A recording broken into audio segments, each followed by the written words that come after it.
My wife, who's a pharmacist, she believes that I'm ADD and I've never been treated.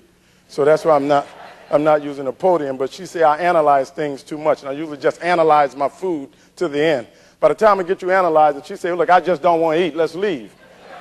So I was looking at the lobster on my plate last night, and I thought about the journey that lobster had to take to get to get to my plate.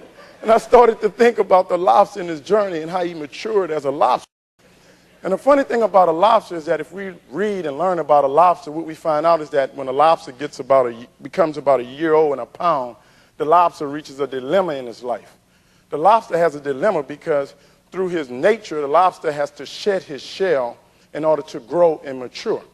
But the lobster really doesn't want to shed his shell. The lobster wants to stay where he is because he's comfortable. And the reason why the lobster has to shed his shell is because once he sheds his shell, he's able to grow and mature with a new shell and a new protective covering.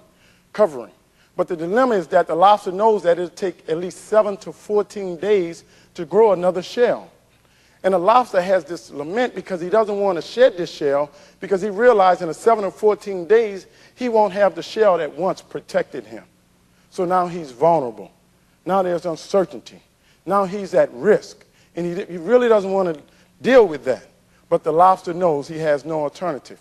Either I keep this shell and stay where I am and stay in this comfort zone and die a living death, or either I shed this shell and go forth and grow and mature and become the great lobster that my Creator has always wanted me to be.